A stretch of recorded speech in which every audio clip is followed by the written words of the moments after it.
প্রিয় দর্শক বন্ধুরা, অর্জুন কোর্টের মধ্যে এমন চাল চাললো যে মিশকা নাকের জলে চোখের জলে হয়ে গেল। মিশকাকে এবার অর্জুন দীপা ও সূর্যর জীবন থেকে অনেক দূরে সরিয়ে দেবে। বন্ধুরা, দেখা যাবে মিশকা নিজের পাতা ফাঁদেই নিজের অজান্তেই জড়িয়ে পড়বে। সূর্য এবারও মিশকার কথা মতো চলে দীপা ও অর্জুনকে সন্দেহ করছে।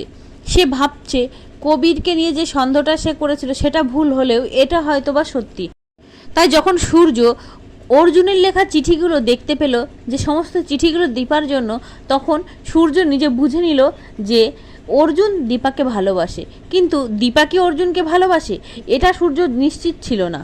তাই সূর্য মাঝরাতে যায় দীপার বাড়িতে এবং দীপাকে বলে, তুমি এত ঝামেলার মধ্যে না গিয়ে মেয়েদেরকে আমাকে দিয়ে দাও, তুমি কোর্টের মধ্যে হেরে যাবে আর এমন কিছু কথা উঠে আসবে সেটার জন্য তুমি প্রস্তুত থাকবে না। তাই বলছি তুমি মেয়েদেরকে আমাকে দাও এবং কেসটা থেকে সরে দাঁড়াও। তখন দীপা বুঝতে পারে না সূর্য কিসের ভিত্তিতে এমন কথা বলে। দীপা তো আদেও জানে না অর্জুন তাকে ভালোবাসতো। অর্জুনের লেখা চিঠি সূর্যের হাতে পড়েছে।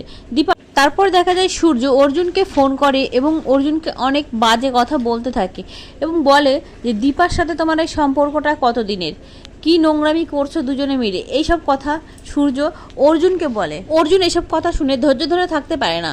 অর্জুন যায় সেনগুপ্ত বাড়িতে সূর্যর সামনাসামনি কথা বলার জন্য। অর্জুন যখন সূর্যের বাড়িতে যায়, অর্জুন তখন সূর্যকে বলে, যা কাদা ছেটাবার সেটা আমার দিকে ছড়াবেন, দীপার দিকে নয়। মিশকা সাইড থেকে বলে, কাদা ছিটাবার মতো কাজ করেছেন বলেই তো কাদা ছেটানো হচ্ছে। অর্জুন তখন মিশকাকে বলে, মিশকা সেন, এখন আমি কিন্তু সূর্যের সাথে কথা বলছি, আপনার সাথে কথা বলছি না, তাই আপনি এ বিষয়ে আমাদের সাথে কথা বলবেন না। অর্জুন তখন বলে, দীপা আমার বেস্ট ফ্রেন্ড, ওর নামে এরকম বদনাম ছড়ালে আমি কিন্তু ছেড়ে কথা বলবো না। তখন সূর্য রেগে এসে অর্জুনের কলার ধরে আর বলে, বেস্ট ফ্রেন্ড নাকি বয়ফ্রেন্ড? সূর্য অর্জুনকে কলার ধরে বলে, কি হলো বলুন, আপনি দীপাকে ভালোবাসেন আর দীপা আপনাকে ভালোবাসে? তখন অর্জুন সূর্যের চোখে চোখ রেখে বলে, হ্যাঁ আমি দীপাকে ভালোবাসি, আর আজকে থেকে নয়, অনেক ছোটবেলা থেকেই আমি দীপাকে ভালোবাসি, 18 বছর ধরে ওকে আমি ভালোবাসি। অন্যদিকে দেখা যায় দীপা সেনগুপ্ত বাড়িতে আসছিল সূর্যের সাথে কথা বলতে, কিন্তু দীপা ঘরের বাইরে থেকে যে সত্যটা জানতে পারলো সেটা শুনে দীপা চমকে উঠল।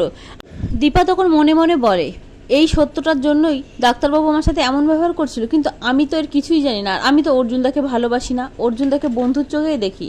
ডাক্তারবাবু, আমি আপনাকে ভালোবাসতাম, কিন্তু আপনি যে ব্যবহারটা করেছেন তার জন্য আমার মনে আর কারোর জন্য জায়গা নেই।